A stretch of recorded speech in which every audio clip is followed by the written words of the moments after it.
Buenas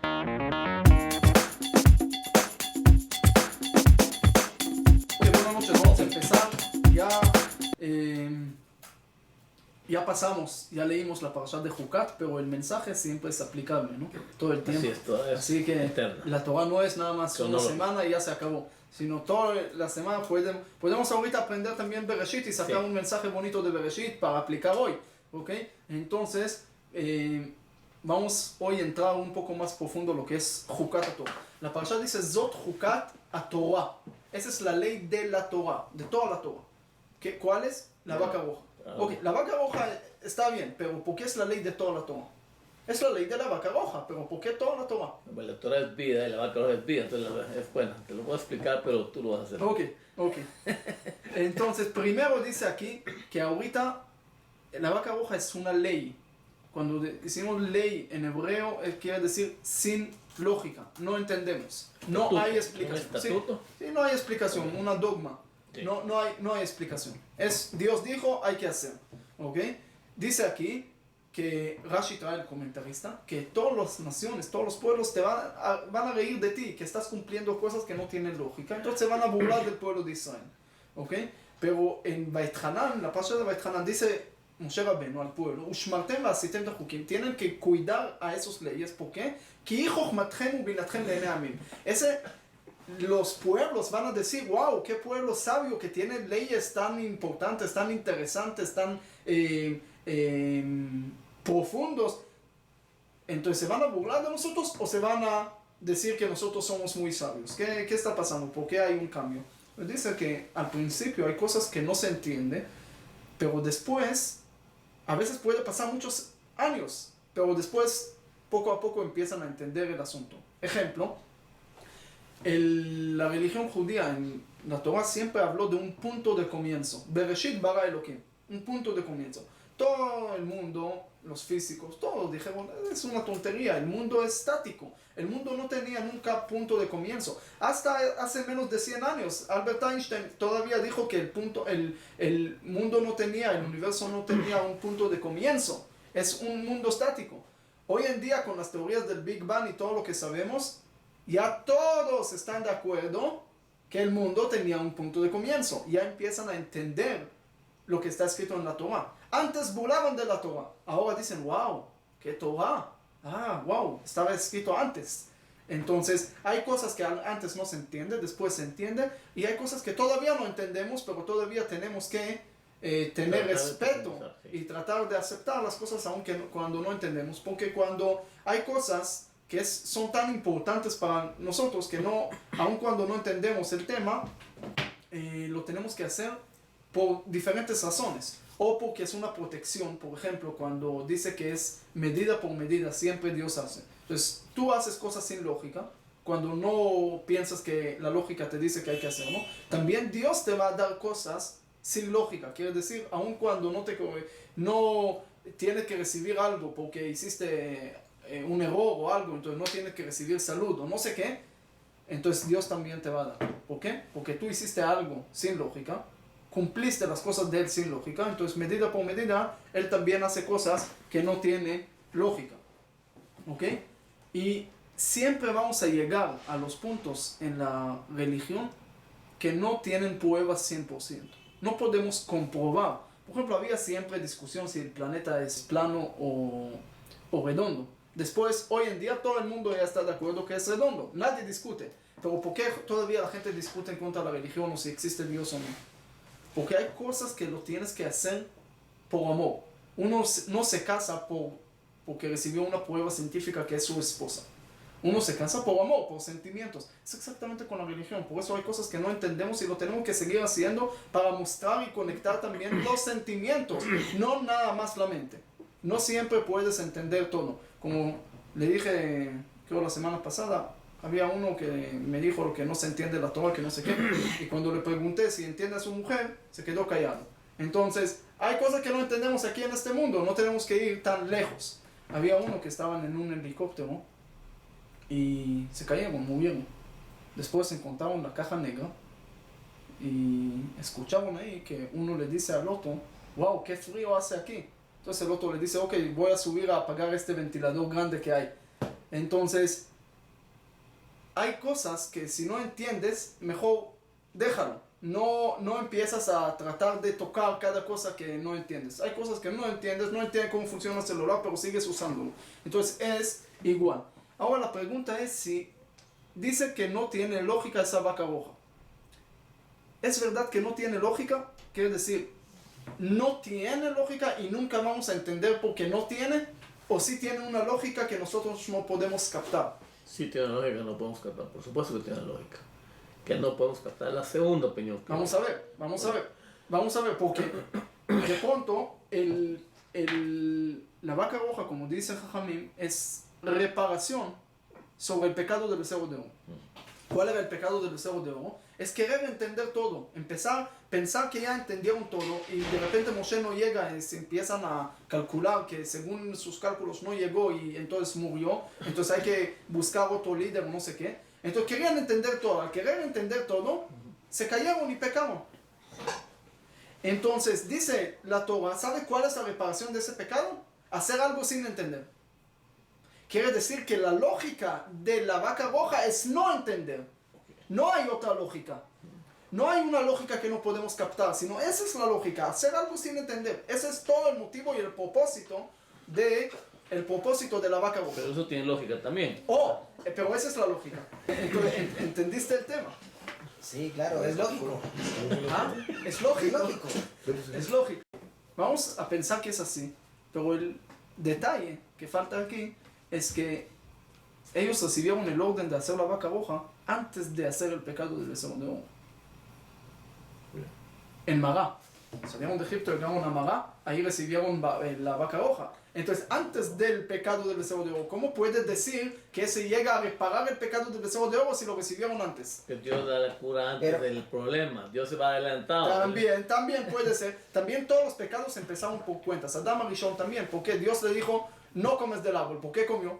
Empezó a hacer cuentas. Dijo, mira, si yo no tengo la parte mala del mundo dentro, entonces, ¿con quién juego? Es como jugar contra un niño de 1 año de fútbol. Entonces, si ganas, no es un gran cosa, pero si jugaste contra no sé quién, es lo mejor hoy en fútbol, y ganaste, ahí sí tenías rival. Entonces Adán Rishon hizo cuenta, Moshe Rabbeinu también hizo cuenta, ¿por qué le pegó a la piedra? Dios le dijo, habla, ¿por qué pega?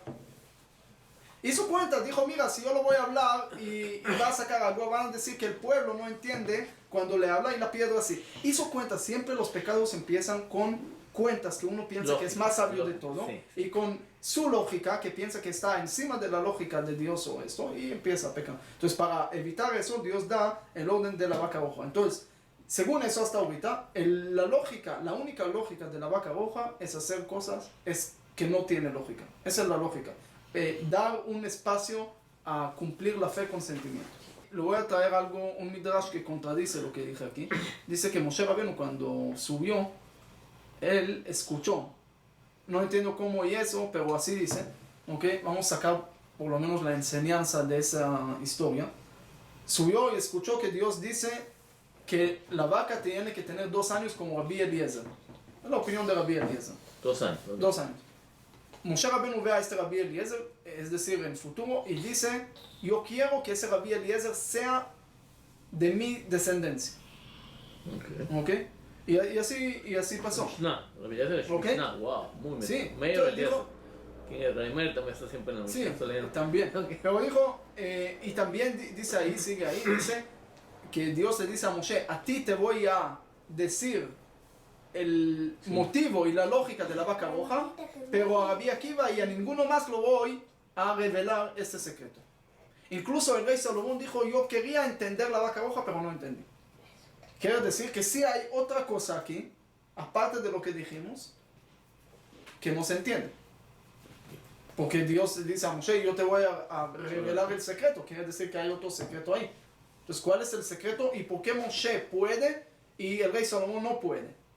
¿Y por qué Moshe pide que Rabbi Eliezer sea de su descendencia? ¿Y por qué no pide, por ejemplo, de Rabbi Akiva? Que también dice que vio a Rabbi Akiva, que dio una clase, que no entendió que esto, que lo otro. Y todo, sí, entonces ¿por qué a Rabbi Akiva no pidió? Y otra cosa, ¿por qué Dios dice que la vaca tiene que tener 2 años como Rabbi Eliezer, si la halajá es como Jajamim, que dice que tiene que tener 3 años? ¿Un año? 3 años. 3. Ok. Como Jajamim. Entonces, si la halajá es como Jajamim, entonces, ¿por qué Dios no trae ni la opinión de Jajamim? ¿Por qué nada más la opinión de Rabbi Eliezer? ¿Ok? Hay, entre paréntesis, hay una opinión interesante.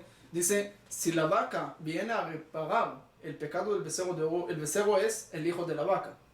Sí. Entonces es como viene la mamá y arregla el problema del hijo. Ese es nada más según Rabbi Eliezer. Según Jajamim no puede cuadrar esa explicación. ¿Por qué? Porque Jajamim dicen que la vaca roja no podía ser embarazada nunca. Es decir, una de las condiciones para que esté fuera, apta, para que no podía ser embarazada. Okay. Sí, entonces no puede decir que es la mamá del becerro. Pero según Rabbi Eliezer sí es kshera.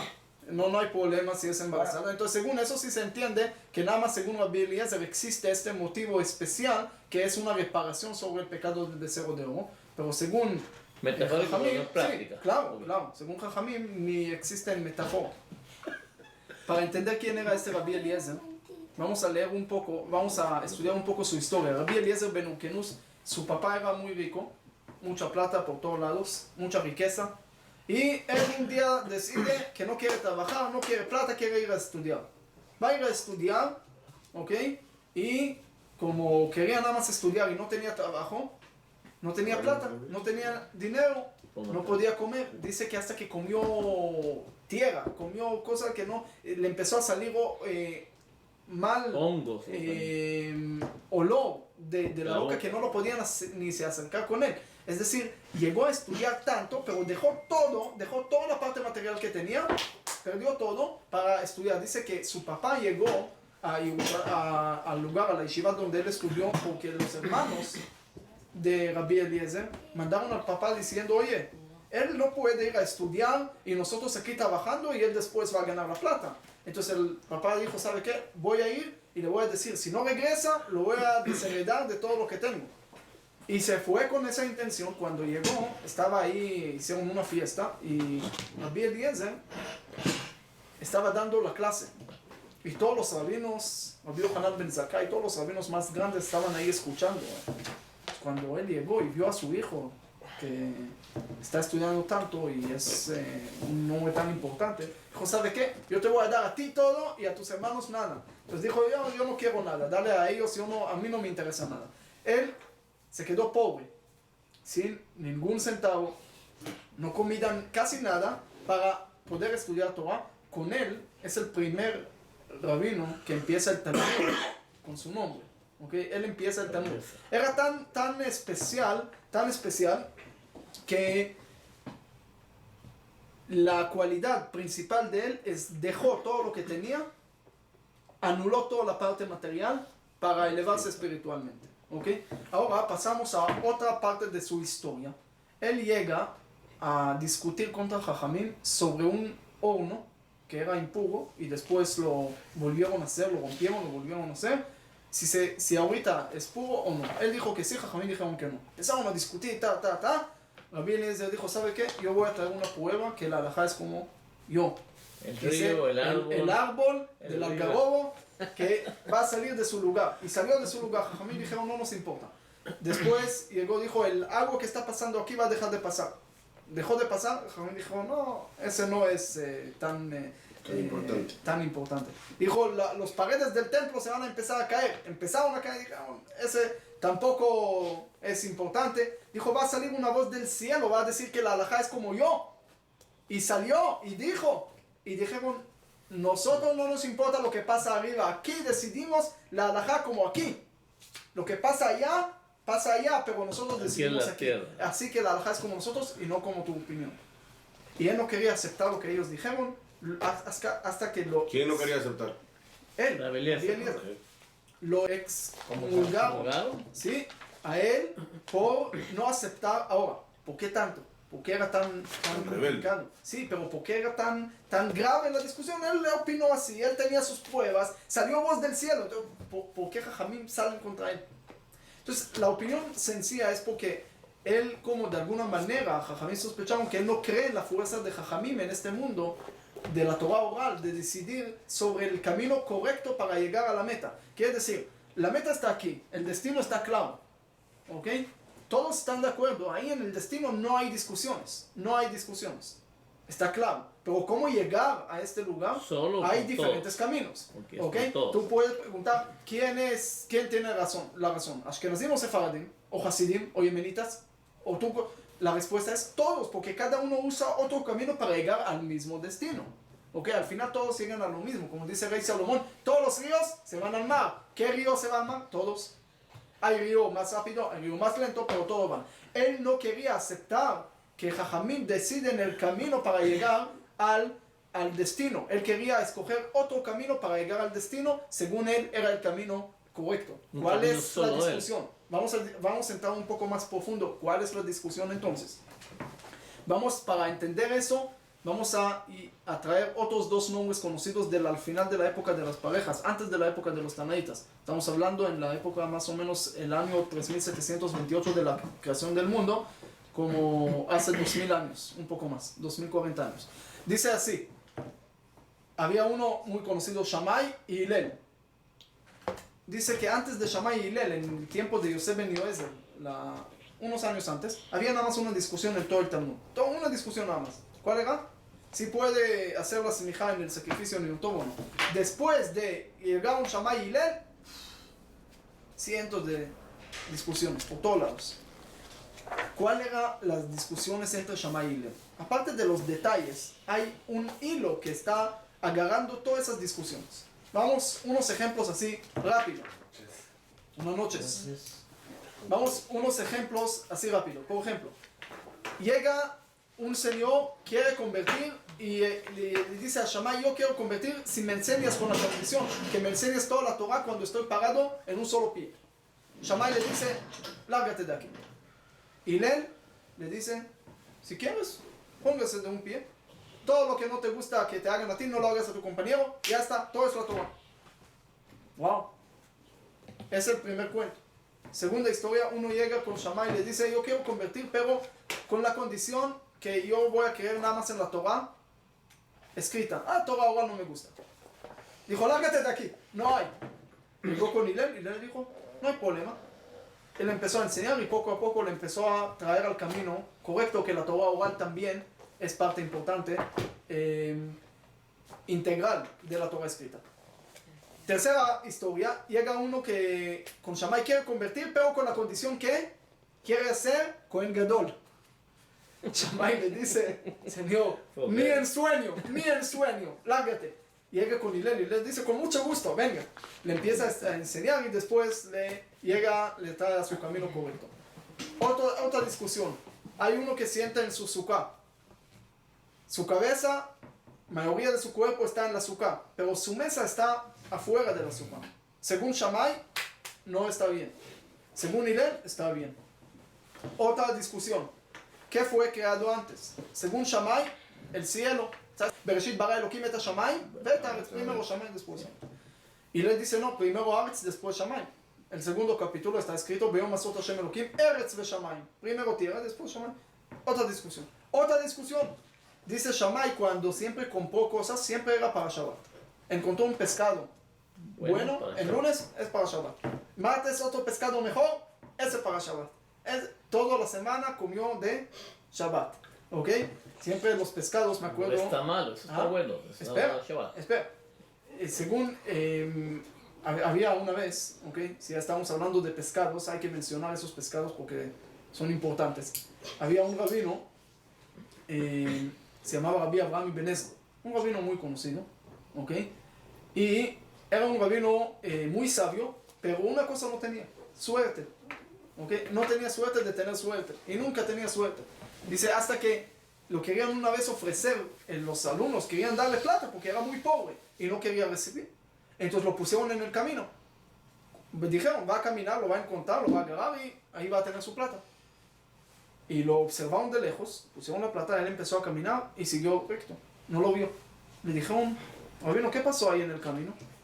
Dijo, no, es que yo pensé cómo se ve, cómo se siente un ciego.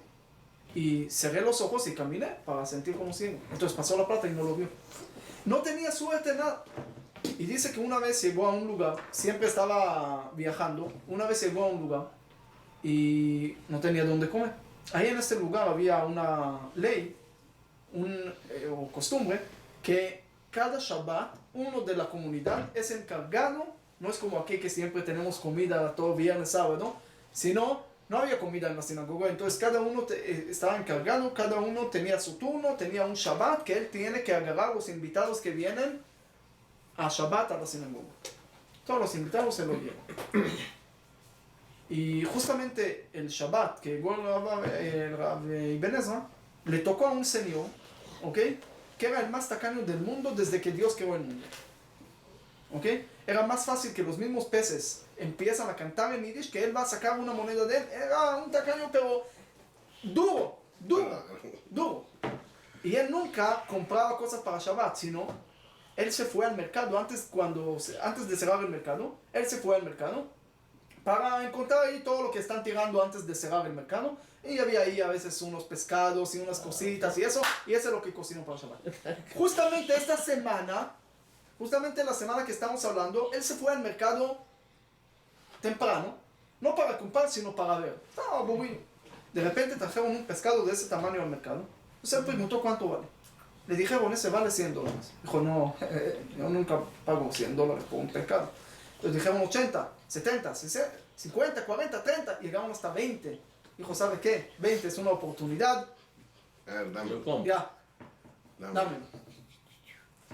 Lo agarró, trajo a la casa, le dijo a su señora, mira, ese Shabbat vamos a limpiar todos los Shabbatot de todos los años que hicimos hasta hoy. Ahí pones todos los condimentos de la casa, el cloro, todo lo que tienes ahí en eso, lo metes shampoo, jabón, no importa, pero va a salir el mejor pescado del mundo. Ese Shabbat vamos a comer el mejor. Y así lo hizo. Y él salió más temprano de la casa a la sinagoga, pensó que si sale más temprano, regresa más temprano. Entonces se fue a la sinagoga. Apenas llega a la sinagoga, lo ve el Gabay y le dice, qué bueno que llegaste. Hoy te toca a ti el turno de agarrar a los invitados a la casa. Dijo, no. Esa semana no, pásalo para la otra semana. Dijo, no, la ley es la ley, la costumbre es costumbre, tú tienes que agarrar a los invitados esa semana. Vio el reloj, dijo, es exactamente la hora de ir otra vez al mercado. Se fue al mercado antes de cerrar, tiraron ahí 3 pescados pequeños, viejos. Y los compró. Agarró eso, regresó a la casa, le dijo a su señora, mira, ese Shabbat llegan invitados, ahí pones un medio tomate, es para los invitados. Ok, regresó a la sinagoga contento, llega, termina el rezo, el Ibn Ezra se va con él, y el Ibn Ezra entra a la casa, de un lado tiene olor de paraíso, del otro lado infierno. Entonces él ya empezó a entender lo que se trata, y el Señor le dice todavía que aquí tiene la costumbre. En hebreo dice, el invitado come primero y después se va a dormir. Así le dijo, mira, para no molestarte, tú ya llegaste de viaje, estás cansado, come tú primero y después te vas a dormir. Ok, el Ibn Ezra dijo, si es así, tráeme la comida. Entonces le trajo los 3 pescados, eso. Medio tomate, imagínense cómo sería. Entonces el Ibn Ezra lo vio y agarró uno y le empezó a hablar. Agarró el segundo y le empezó a hablar. Agarró el tercero y le empezó. Dijo, ¿qué estás haciendo? Dijo, ¿qué te importa? Hay uno que come, uno que habla con pescados, ¿qué te importa? El rey Salomón habló con pájaros, yo hablo con pescados. Dijo, tienes que decirme lo que estás diciendo, hablando con los pescados. Dijo, ¿sabe qué? Yo te voy a decir, pero después de lo que digo, tú tienes que cumplir lo que voy a decir. Dijo, ok, no importa, nada más dime qué estás hablando con los pescados. Dijo, mira, yo soy un rabino importante. Yo siempre tenía pregunta, ¿cómo pasaron el pueblo de Israel el Mar Rojo? Ahí el Yam Suf, en la salida de Egipto. Esos pescados, según lo que vi, salieron de ahí. Entonces, yo le empecé a preguntar cómo se fue en la partida del Mar Rojo. Agarré el primero, me dijo que estaba enfermo y hasta hoy es así. Entonces no fue este día. El segundo me dijo que estaba en un paseo, en otro lugar, y en un crucero o no sé qué, no estaba ahí. Y el tercero me dijo que él, cuando hicieron la partida del Mar Rojo, era muy pequeño, pero su hermano grande que está en la cocina, él seguro puede decirme exactamente qué pasó. Entonces ahí logró arreglar el asunto. Ok, entonces, ¿cuál era la discusión entre Shammai y Hillel, entre Rabbi Eliezer y Jajamim? Todas esas discusiones. ¿Cuál es el hilo que junta a todas esas discusiones? Muy sencillo. Según Shammai, la parte importante, el único camino de trabajar a Dios es anular la parte material, acercar la parte espiritual, elevarse la parte espiritual, la parte del alma. La parte del cuerpo es nada más un medio temporal, pero hay que tratar de anularlo lo máximo posible para llegar a la parte espiritual.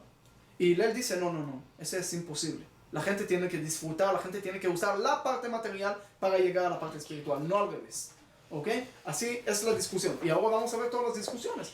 Por ejemplo, Roshov Berubov Azúcar. La azúcar es el término temporal en la vida. Si uno está casi toda su cabeza en la parte temporal y siente que es temporal, pero su mesa está en la casa, no funciona, dice Bet Shammai. Bet Hillel dice sí, es por lo menos algo, es mejor de nada. O otra discusión, ¿qué fue creado antes? ¿Qué? Están discutiendo en la realidad, si Dios creó antes el cielo o la tierra, ¿qué importa eso? No, dice, Bet Hillel dice, la tierra fue creado antes, quiere decir uno tiene que empezar su vida con la tierra, con la parte material. Bet Shammai dice, no, la parte espiritual siempre tiene que estar antes, por eso el cielo antes. Bet Shammai dice justicia, Bet Hillel dice misericordia, hay que tratar bien, no todos pueden justicia, es complicado. Dice la Tir Lavó va a ser alajá como Bet Shammai.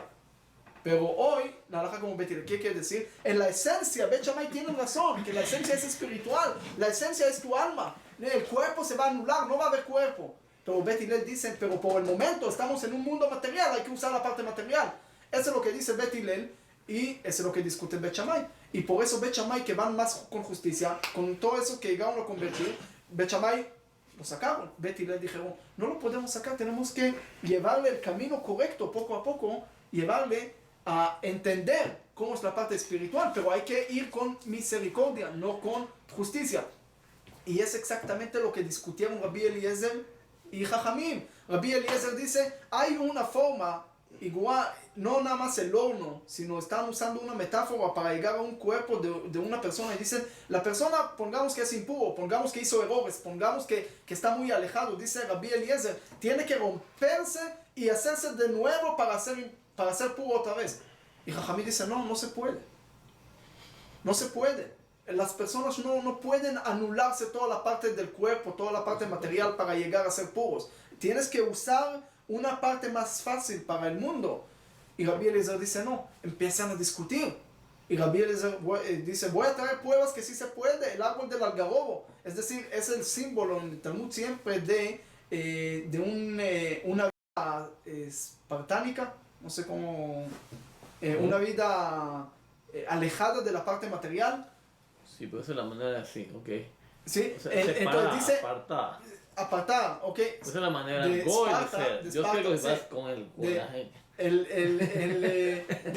Dice que Rabbi Hanina ben Dosa, por ejemplo, él lo que comía era eso. Rabbi Shimon Bar Yochai lo que comía, el algarrobo siempre era el símbolo de alejarse de la parte material. Dijo, se puede, había gente que lo hicieron. Dijeron, no, ese es especial, ese no es prueba. Dijo, ¿sabe qué? El agua lo voy a traer como ejemplo, es el símbolo de la Torah. El agua viene de un lugar arriba para abajo, muestra humildad. Uno tiene que ser humilde, tener que agacharse, anularse para llegar a la parte. Dijo, ese tampoco es una prueba para todos. Dijo, ¿sabe qué? Las paredes del templo, el templo es un lugar donde uno tiene que estudiar, aleja de la parte material. Dijeron, tampoco puede ser prueba. Va a salir una voz del cielo. Dijeron, no es su prueba, porque el cielo, claro que estamos de acuerdo contigo, que el cielo es esencia espiritual 100%. Pero ahorita estamos en la tierra, le dice Jajamim. No estamos en el cielo. Entonces no puede traer pruebas del cielo. Ahí estamos de acuerdo contigo, pero ahorita, ¿cómo llegamos a esta esencia? ¿Cómo llegamos a esto? Tenemos que usar un camino material, disfrutar con las cosas materiales. Y Jajamim tienen miedo del camino de Rabbi Eliezer que puede llegar a un extremo. Y los extremos son peligrosos. Por ejemplo, hay religiones hoy en día que están matando por el nombre de la religión. Parte del Islam radical, no todo el Islam, pero parte de los radicales, llegaron a un extremo dentro de la religión y empiezan a matar gente. En las cruzadas, estamos hablando hace muchos años, y toda la historia de los extremos siempre mostraron que son peligrosos. Entonces, Jajamim sospechan, tienen miedo de esta opinión de Rabbi Eliezer y lo tienen que alejar el público de esa opinión. No tienen que alejar de la parte material tanto, tienen que usar la parte material para llegar a alcanzar niveles espirituales. Esa es la discusión ideológica, una discusión de esencia, no de detalles nada más. Los detalles son influencia de esa ideología general, influye a muchos detalles, a muchas discusiones entre Shammai y Hillel, entre Rabbi Eliezer y Jajamim, y entre todo lo que opinan en los dos lados. Ahora regresamos a la vaca roja. La vaca roja es agarrar la parte roja. ¿Qué es roja? En la Torah cuando habla de Esav dice rojo. Aliteni name adom adom, la parte más materia que hay. Dice tiene que quemarla, tiene que anularla, tiene que anular toda la parte material. Anulaste la parte material, ya estás puro. Dice Rabbi Eliezer, ese es el camino correcto. Y por eso dice Moshe Rabenu, era la persona que más se alejó de la parte material. Dice, cuando dice la Torah Abraham, por ejemplo, dice Abraham, con Jacob también. Dice, hay una hay una pausa. O con Moshe dice Moshe junto. ¿Por qué? Dice que él logró hacer parte del, ya llevar a su cuerpo también la parte espiritual. Alejó de su señora, se alejó totalmente de la parte material. Moshe Rabbeinu era el símbolo de esto. Y por eso él podía entender y captar ese mensaje de la vaca roja de quemar y anular toda la parte material. Y por eso él pidió que Rabbi Eliezer sea de su descendencia, porque Rabbi Eliezer lleva su ideología también. Pero Rabbi Akiva es de Bet Hillel. Rabbi Akiva es lo opuesto. Material. Entonces la parte material, la parte de agarrar el otro camino, entonces Moshe no pide por Rabbi Eliezer. Y Dios no dice la opinión de Jajamim porque está hablando de la esencia en el cielo, que es como Rabbi Eliezer. Y por eso es lo que Moshe entiende. Rabbi Eliezer llega a hablar de la vaca roja, pero ni rey Salomón, que estaba con mujeres, que estaba rey, que era, dice, rico y todo, la parte material. Él no podía captar este mensaje de anular toda la parte material. No es captar el motivo de la vaca roja, es captar la ideología de la vaca roja.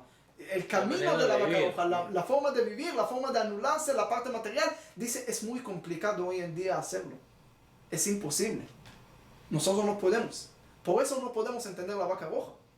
Pero Moshe Rabbeinu era uno que sí podía hacerlo. Pero no todos pueden. ¿Cómo lo aplicarías hoy? Dice, vamos a llegar. ¿Ok? Dice, Aarón a Cohen es otra parte de Moshe, apuesto. Dice que cuando Moshe Rabbeinu le dice a Dios, yo no puedo ir con Paró. Yo no soy de eso, yo soy espiritual, yo no me meto en política en eso. ¿Qué le dice Dios? ¿Sabe qué? Agárrate a Aarón. Yelejalepe, iniciales de Hillel. Aarón es la parte de los sentimientos, la parte que viene con el pueblo. O Shalom, Rodef Shalom, dicen lo que leímos que cuando Aarón murió, todos lo lloraron. ¿Por qué? Era más conectado con el pueblo de esa manera. Entonces era más conectaba la parte material con esa parte. Entonces por eso Aarón a Cohen es lo que complementa a Moshe. Siempre necesitaban Aarón y Moshe. Moshe no podía solo nada más. Y también en las cualidades dice Aarón es Od, es belleza. Pero Moshe es Netzach, es eternidad. Porque la esencia de Moshe, la parte espiritual es la esencia, es la eternidad. Pero la parte de Aarón es un medio para llegar a lo que es y ese también salida de Egipto. Egipto representa la parte material. ¿Cómo se sale de Egipto? La respuesta es combinar. No se puede nada más alejar de la parte espiritual, de la parte material totalmente. Moshe podía, pero nosotros no podemos. Hay que combinar también a Aarón. Aarón y Moshe ahí pueden salir. Conectaste mente y corazón, conectaste la parte material, pero no olvidaste de la parte espiritual de Moshe. Ahí puedes salir. No tener extremo y extremo. Sí, exactamente. Dar un equilibrio de dos caminos. Y ese también, cuando estaban en Babilonia, querían subir a Israel, terminaron los 70 años del exilio. Estamos hablando de 3408 de la creación del mundo. Terminó el exilio. ¿Cómo suben? ¿Cómo salen? Otra vez ahí regresa Esther, que lleva el Aleph de Aarón, y Mordejai, la mem de Moshe, ¿ok? Porque otra vez la misma cosa. Mordejai trae la información, Mordejai trae la parte espiritual, se aleja la parte, y Esther la parte material, se conecta con Ahashverosh y toda la cosa. Y la Tiglavot también, cuando vamos a querer salir de esa diáspora, también hay Eliyahu, que es Aarón, Esther, y Mashiach, que es Moshe, que es Mordejai, es la parte, Mashiach es la parte informativa, la parte de la esencia, y Eliyahu es Veshit Levavot al Banim, es la parte espiritual que conecta, ¿ok? Entonces, los dos tenemos que hacer, los dos tenemos que combinar. Ahora, dice que cuando el pueblo de Israel hicieron el pecado del becerro de oro, ¿con quién fueron? Con Aarón. Moshe llega y ve esto, rompe las tablas. ¿Por qué rompió las tablas? Dice, las tablas en ese momento eran espirituales totalmente. Pero cuando Moshe ve que el pueblo a través de Aarón hizo el becerro de oro, ¿qué quiere decir? ¿Por qué a través de Aarón? Porque Aarón era lo que conectaba la parte material con la parte espiritual, y eso es lo que el pueblo hizo en el becerro de oro. Conectamos la parte más material del becerro de oro y querían meter el Dios, la parte espiritual dentro de ese becerro. Querían mezclar las dos cosas como entendieron de Aarón, que es el camino correcto. Y eso es lo que Moshe, cuando ve eso, dice, entonces mis tablas no van a funcionar, mis tablas son espirituales totalmente. El camino del pueblo no está preparado para ese camino totalmente de ir nada más a través de la parte espiritual. Pero Y entonces, como que por eso Aarón hizo, llegó también a un extremo del pueblo de Israel porque no usaron la parte de Moshe de alguna manera. Para ellos, el camino de Moshe, como dijeron, murió. Entonces quedaron nada más con el camino de Aarón y eso no está bien. Hay que tener el equilibrio. Entonces llegaron a hacer el pecado del becerro de oro. Por eso en la parasha de Jucat dice Dios a Moshe y a Aarón que tienen que agarrar la vaca roja. ¿Y quién tiene que hacerlo? Vikhu eleja. Dice, empieza con Moshe y Aarón y después termina con una forma singular. Vikhu eleja. Dice aquí, en una forma indirecta, le dice a Aarón, tú con el camino también ahorita tienes que agarrar un poco el mensaje de la vaca roja, es decir, anular la parte material y de alguna manera reforzar, fortalecer un poco más la parte espiritual. Y eso es lo que también, entre paréntesis, podemos aprender cuando quieres reprochar a alguien, no lo hagas de una forma directa, sino de una forma indirecta, como Dios le hizo a Aarón, de alguna manera regresar y fortalecer más la parte espiritual para no llegar otra vez a pecar en ese pecado del becerro de oro. Entonces, esa es la parte que podemos decir que es anular la parte material y esa es la lógica de la vaca roja. Ahora, para terminar esa idea, ¿qué es impureza? ¿Qué es impureza? ¿Es algo mágico? ¿Es algo... ¿Qué es impureza? Hay una cosa interesante. Dice que cuando una mujer da luz a un niño, ¿okay? Se queda impura, pero cuando da a una niña es impura el doble. Machista la Torah, el judaísmo machista contra las mujeres, una cosa. Segunda cosa, dice que los demás pueblos, menos los judíos, los demás pueblos no son impuros en el cementerio. Entonces, la Torah también es racista. ¿Cómo puede ser eso? La Torah es machista y racista. ¿Cómo puede ser? Entonces, la explicación es muy sencilla. ¿Qué es impureza?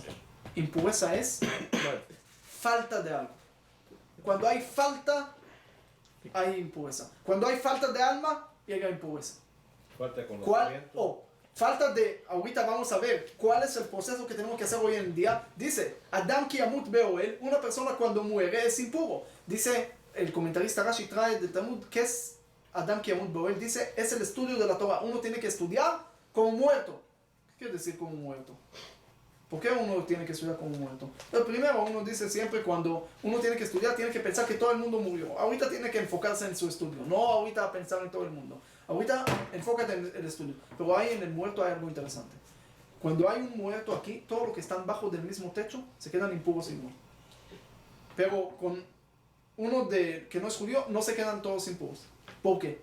Que no tiene que duchar. ¿De dónde viene la impureza? La primera impureza de Adam Arishon. Adam Arishon hizo su pecado, metió la muerte al mundo, hizo una falta de algo, llegó impureza.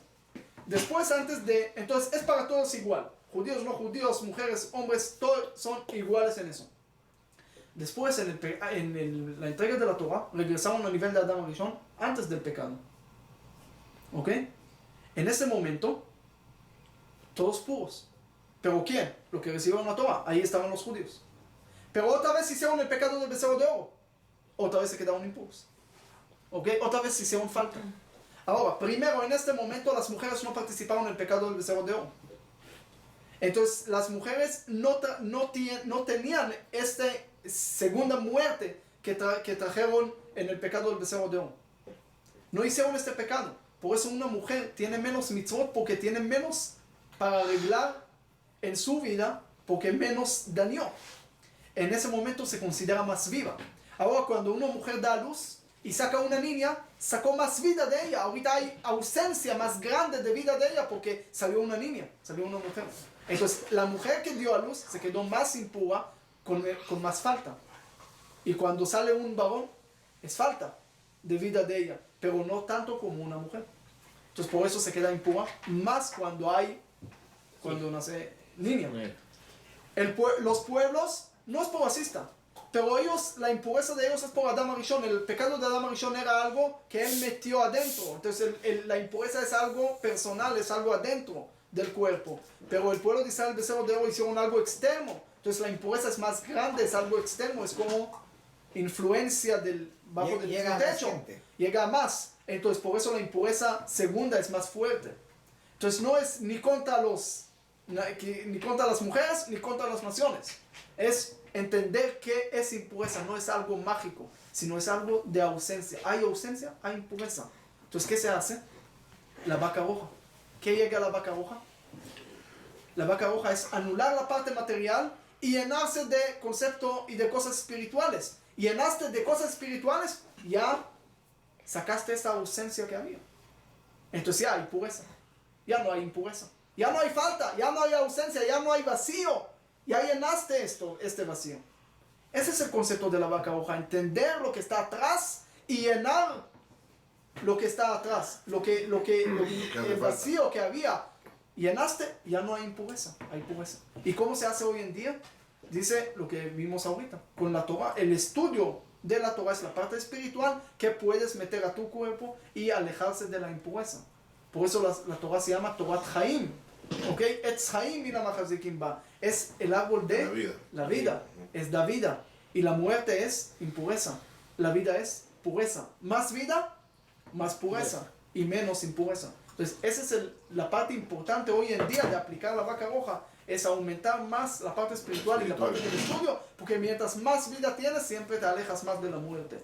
Muerte y vida no son conceptos absolutos como nosotros pensamos. Uno murió, el otro está vivo. No, dice Jajamim, hay gente que están vivos, se consideran muertos, y hay gente que están muertos, que se consideran vivos. Cada uno depende qué deja aquí en este mundo. Si deja vacío, o deja muchas cosas y muchas enseñanzas que uno puede seguir aplicando, entonces se considera vivo. Dice Jacob vino, no murió, está vivo. ¿Cómo está vivo? ¿Dónde está? La enseñanza quedó. La enseñanza, sus hijos, la tradición, todo se quedó, no se considera muerto. Se considera que está vivo todavía. Termino nada más, hay algo interesante en el Talmud. Y dice una historia, no historia, van a ver que no es historia, es totalmente metáfora. Dice que había una rana, ¿ok? Que era tan grande que tenía tamaño de 60 cabezas de 60 ciudades. Llegó la serpiente y comió a esa rana. Llegó un cuervo y comió a esa serpiente. Se fue el cuervo a hoja de un árbol. Ahora imagínate el tamaño del árbol que tiene una hoja para dar lugar y espacio a un cuervo que tragó una serpiente que tragó una rana de 60 casas. Ahora, ¿eso es dónde pasó? Entonces, ¿por qué el Talmud nos cuenta eso? ¿Qué quiere enseñarnos con eso? Dice la rana... Todo tiene relación. Sí, pero la rana, 60 casas quiere decir, ahí es también un tema aparte, pero quiere decir que la parte, siempre el número 6, es la parte completa de las cosas materiales. Por ejemplo, 6 días de la semana menos Shabbat, 6 días materiales, es siempre la parte completa, es un número tipológico que muestra algo completo en la parte material. Ok, entonces es la parte material que 60, cuando Jajamí dice el número 60, 600, 600,000, todo eso quiere decir algo completo, ok. Era 60, la parte material. Y el tzfardea viene de dos cosas, también de la palabra dea, la palabra conocimiento de alguna manera. Entonces hay combinación del cuerpo con el alma. Llega la serpiente que es, como vimos en Adam Arishon, aquí está hablando de la parte mala, las tentaciones, las cosas que empiezan a comer. Porque la parte material es un medio muy bueno para llegar a la parte espiritual, pero también es un riesgo, es un peligro que puedes alejar más de la parte espiritual a través de las cosas materiales. ¿Qué se hace? Dice, Jamín tiene que llegar el cuervo. ¿Quién es el cuervo? Dice, eso es lo que simboliza una cualidad más brutal. ¿Ok? Siempre en el Talmud. Es decir, para a veces alejarse de las tentaciones hay que tener fuerza. Por ejemplo, dice en el judaísmo que hay que nimsor nefesh, hay que entregar el alma.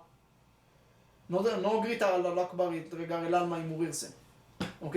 Sino que es entregar el alma en el judaísmo.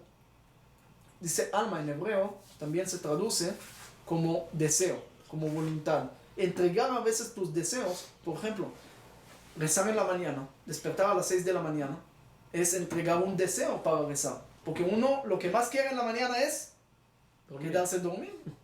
Es lo más rico que hay.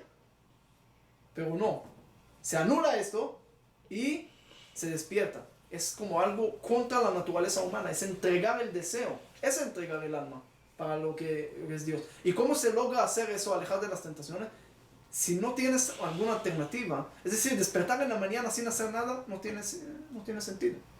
Sino hay que pegarse a la hoja del árbol. ¿Qué es el árbol? El árbol de la vida que estamos hablando. Hay que tener un estudio, hay que tener contenido para poder entregar esos deseos. No nada más entregar los deseos. Entonces, de alguna manera, hay que tener deseos. Hay que tener la parte material, hay que tener la parte de Bet Hillel, hay que tener la parte de Jajamim. Es la halajá, es el camino que tenemos que hacer hoy en día, pero nunca podemos alejar totalmente de la parte de Rabbi Eliezer, de la parte de Bet Shammai. Siempre tenemos que tener Balance. Los dos en balance. Sí, en pensamiento, como a veces entregar los deseos, entregar el alma, es decir, entregar la parte material para hacer también cosas espirituales. Es decir, tratar de llevar la parte material para fortalecer la parte espiritual. Y así tenemos el Shammai y Hillel juntos, Elu ve'elu divrei Elokim Chaim. Ambos son parte de Dios, son parte del camino correcto, y así podemos llegar a la esencia. Entonces no tenemos que ir a buscar una vaca roja ahorita para quemarla. No es el asunto, sino tenemos que buscar qué deseo podemos anular y quemar para fortalecer más la parte espiritual.